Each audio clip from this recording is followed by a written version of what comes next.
Socrates once said, "He is the richest who is content with the least, for content is the wealth of nature."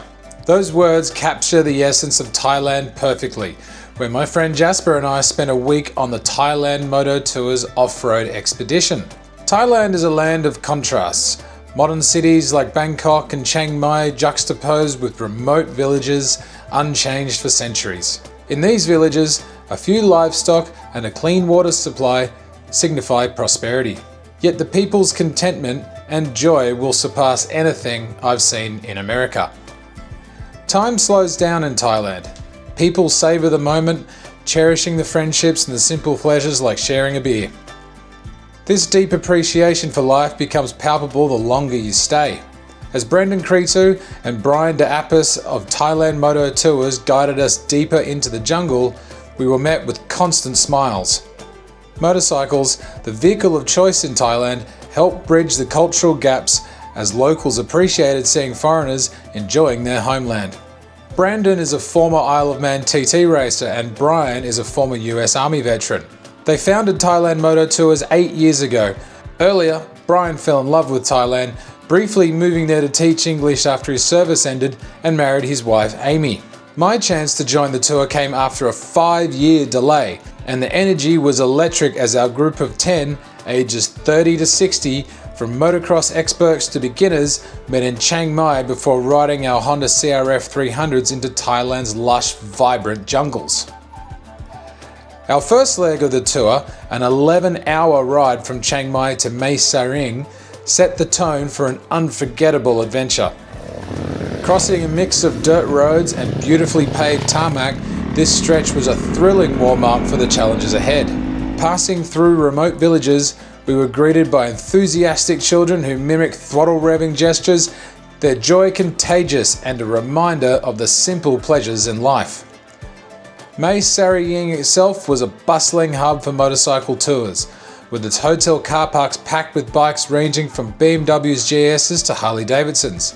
These high-end machines, mostly owned by foreign tour companies, underscored the prohibitive costs of such imports in Thailand. Thankfully, our Honda CRF 300Ls, produced locally and perfectly suited to the rugged terrain, were more than capable of handling the challenges awaiting us. Day 2 began with an immediate dive into the lush expanse of Mae Sariang National Park. This leg of the journey tested our skills and patience with over 100 water crossings, leaving every rider soaked yet grinning from ear to ear.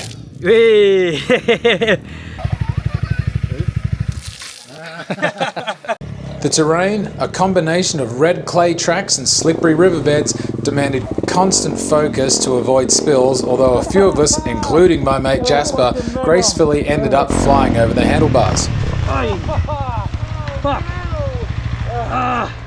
Despite the challenges, the camaraderie with the group remained high. Oh man, just got through some hectic shit back there. There's a proper clay like sticker in first gear and just let it trundle its way down, but I managed to keep it upright, don't I? Purely by more ass than class on that one. But that was good fun. There was a few pucker moments on that one. One of the most heartwarming moments came during a stop at a remote jungle school. As we rode into the small community, curious kids eagerly surrounded our bikes, their faces lighting up with smiles. Although the language barriers existed, sign language and a shared excitement over the mechanics of motorcycles created a universal bond. After an hour of connecting with these kids, we bid them farewell and continued on towards Mae Hong Son. This charming city near the Myanmar border is a cultural gem, home to the Shan and Hmong tribes, tranquil farmlands and rich Buddhist traditions. The following morning, we rode at dawn to Wat Pharat Doi Kong Mu, a hilltop temple dating back to 1872. The sunrise views over the city, paired with a cup of coffee from the on-site cafe, provided a peaceful moment of reflection before the day's grueling ride. Day 3 was easily the toughest, pushing even the most skilled riders to their limits. Jesus. No, start again. Oi. Go back. Wait. Start again. Start again.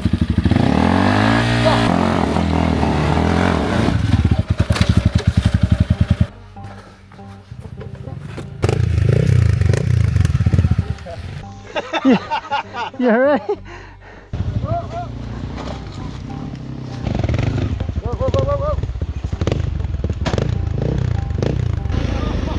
Oh no!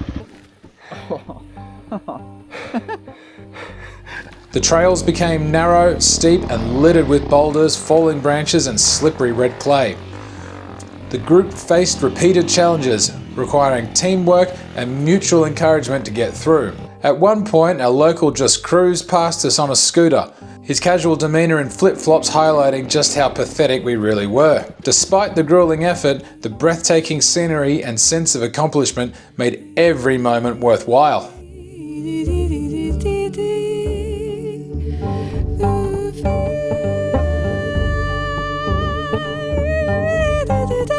By the evening, we had arrived in Pai, a vibrant tourist town with lively markets, street food vendors, and a motor-free city centre. Relaxing in riverside bungalows with hammocks, we reflected on the day's adventures and the resilience of our trusty Hondas.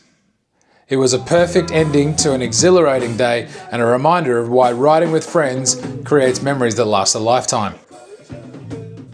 On day 4, the pace slowed, offering a chance to recover after the grueling intensity of the previous days. Riding out of Pai, we meandered south on easy dirt and tarmac roads, taking in the stunning scenery en route to Mae Whine, with a relaxed lunch at Samiong. Yeah, that's it. Go, go, go, go, go. However, we did still have plenty of water crossings, and yeah, that was where a little bit of teamwork was needed. Pick.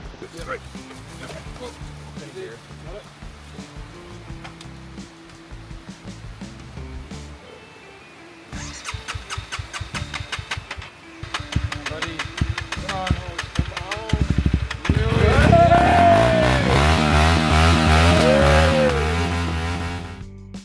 4 days of near non-stop riding had left us physically and mentally drained, but an unexpected surprise awaited us when we arrived at Mae Whine. Within moments of unpacking at the hotel, we were whisked to the Mae Whine Elephant Sanctuary. There we met Kiki B, the sanctuary's head, and a delightful 17-day-old elephant named Hug Kun. Shy at first, Hug Kun warmed up to us, playfully bumping into our legs and attempting, often hilariously, to use his trunk.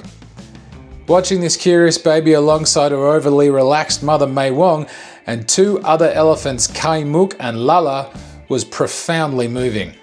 These stunning creatures do not have a bad bone in their bodies and make you aghast that anybody could go out and kill something so beautiful for ivory.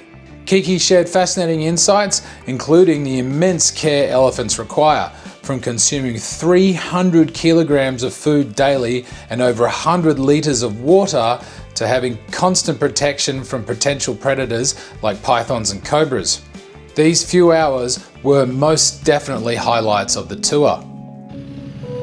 The final day began with a fast-paced jungle ride, followed by a visit to the 700-year-old Buddhist dragon temple near Mae Whine.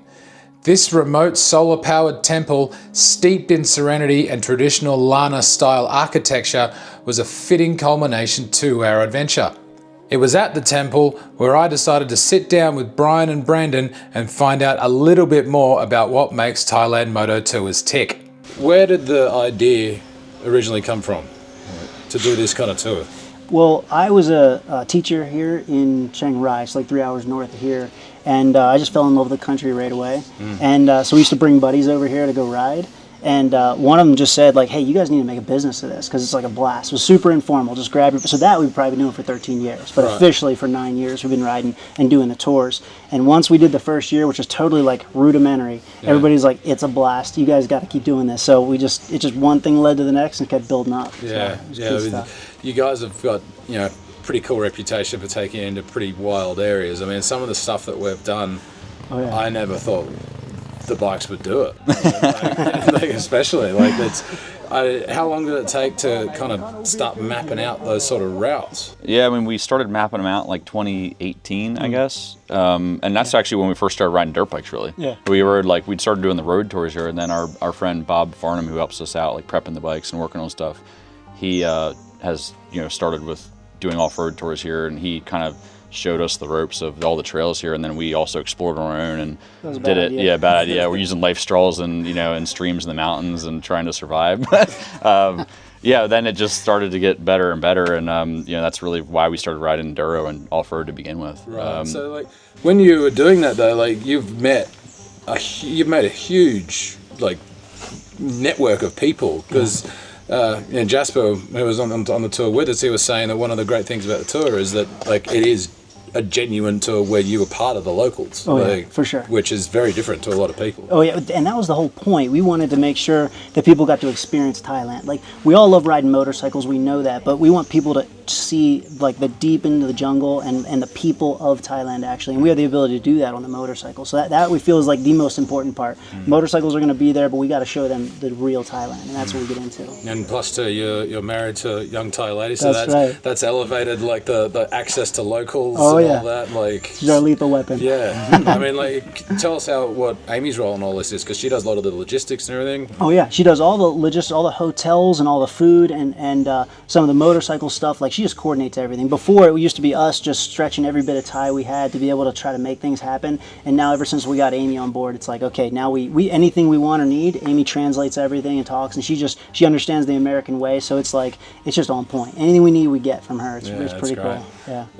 So talking about these bikes, the CRF 300Ls, you guys had CRF 250Ls before. Yeah, right when we started doing the off-road, we got a bunch of used CRF 250Ls. Then COVID hit, and that kind of sunk us for a while because we had this fleet sitting there that we couldn't use. And then after COVID ended, the 300L came out, and we're like, shit. So because now we got to have the new bike to get people over to want to do it, because it's already getting people to want to come and ride here and enduro and off-road. They're used to riding KTMs or other like more like high-end bikes, so they're always like a little bit taken aback, like, oh, 300L, like what? Like but then once we get them over here, they're like, okay, I get it. Like you ride it for a week and you're like, this is the bike. Totally. Yeah. I'm amazed at it. Like I didn't know enough about them, but I kind of looked at them almost as agricultural bikes.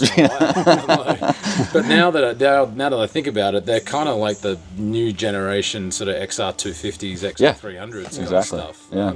And the punishment that we've put these bloody things through. And we do all the mods we can. We got the bash guard, we got Renthal bars, we got suspension upgrades on all of them. So and knobby tires, obviously. So we do everything we can to make them as tough and hardy as possible. So that's what we do to set it up right. And you can beat the hell out of them, and they just keep ticking, man. They're solid. And also, we drowned one of them, and it came back, and amazing. Super cool. The other thing I thought was interesting was the tires. I'd never heard of those. Quick. Yeah, I think they're made in Thailand in a factory, but I'm not really sure. But they're, surprisingly really good for like off-road and for road. We rode pretty fast on the road, and it's amazing how well they hook up. Considering what they've gone through, and the fact they're $100 a set. Yeah. And I'm not going to say the P word because everyone's got through it so far with no problems, and we've only got a little bit to go. But like the durability of those things is mind blowing. Yeah, it's awesome. They're great off road, and on road they're surprisingly good traction. It kind of levels everybody else. They're they're knobby, so they're a little squishy and everything, but it kind of keeps everybody's pace checked up on the road a little bit, and they're still aggressive on the off road. So it's really a sweet spot. Yeah. With talking a little bit about the culture of this place, you really you get an idea in Western worlds how rushed we are, how impolite we are. We come here and people just give you the time of day. They all the people that we see on trails are all thumbs up, go for it. It's just so you realize in the Western world we're really in our own little kind of negative bubble sometimes. For sure, it's like a rat race. We're all just going after the next thing and go. Here it's way slow. It's like time just slows down. They just take one day at a time. They see some riders coming through, thumbs up, and everybody's super chill. It makes it challenging actually a little bit to run tours with a culture like this. The people are so sweet and so chill that it makes it great to interact with. But if you're like, hey, I need to, I'm going to be here at noon. Can you have 10 plates of food ready. They're like, maybe, well, whatever. So it's like, it's a little bit nerve-wracking for us, but usually it all works itself out. And the people are so sweet. It's so good. Yeah, it works out. It's like when we had Wednesday's day in the mountains, and Nikki and James it was planned out. Like I was going to be there and everything, and then he's not there. So we have to talk to the villagers. He's cooking in somebody else's little hut, making us lunch because it wasn't. Yeah, you just got to make it happen. Yeah, but everybody, you can tell all the Thai people, if you have to improvise, they're happy to help. Anybody, you don't even know any of them. Sometimes, and they're. I noticed that the most negative looks we got were from white people. Exactly. Yeah. Oh, please don't make me think that I'm like that. Exactly. Like we're riding through town and they're yelling, "Oh, quiet down!" But it's a foreigner. And like the Thai people are like, "Yeah, God, yeah." And you got to keep in mind, this is a karma-based culture, so they want to help. Like if we all stop and say, "Hey, can we get some food or something?" It's part of their nature to say, "Yes, I want to help you because it's good for my karma." So like everything balances out, and they're past willing. I mean, they just are. They come on in. They're accommodating. They're very helpful by their very nature. So it's very different than the West in a good way, in a perfect way. So you've also got a road tour as well. Tell us a little bit about that. Yeah, I mean the road tour is we follow the same route as the off-road tour, but it's all road and it's more kind of cultural based. We stop more to see like more sites, more little coffee shops, and just show people a little bit more of that side of it because you have more time. Like the off-road, obviously, like you experience it now. Like you're out there for quite a most of the day.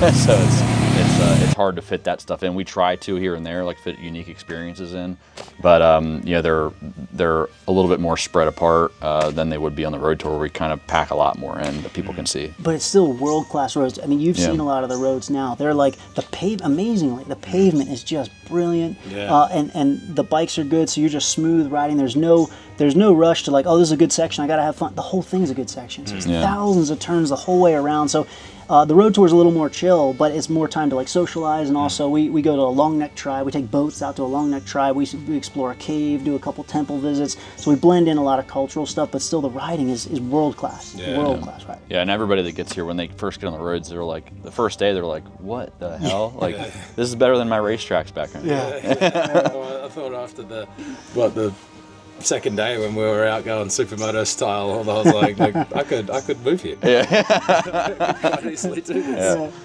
And that's the beautiful part. Like there's no police like with a radar gun. There's no tickets being handed out. It's just like, hey, do your thing. Just ride your way and have fun, but stay in control. And everybody just has a great time. You ride at your level of comfort, and we just all have a great time. That's good stuff. No, it's been a reigniting tour for me in terms of my love of dirt riding, because I hadn't done enough of it, but also being in Southeast Asia. It's like, as I told you before, like I came here 15 years ago, but a very different style of trip, and I realized how Western that trip really was. But when compared to some of the stuff that we've seen and done, and the people, and especially seeing the areas where there was just like that's how they've lived for 1,000 years. Like there's no electricity, there's no anything. And there's something very humbling about that. Such a simple life out there, man. It's beautiful.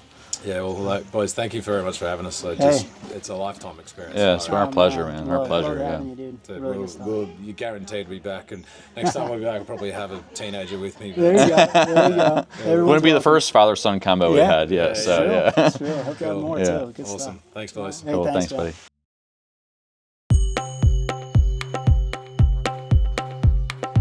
After lunch at a roadside eatery, we were back in Chiang Mai, where the bustling traffic quickly made us yearn for the jungle's tranquility. Can we go back into the jungle? I know, right? This week, impeccably organised by Thailand Moto Tours, really rekindled my love of Asia and left me humbled by the warmth, resilience and joy of the people we encountered along the way. I will be back, that is for sure. And so will everybody else. Whine.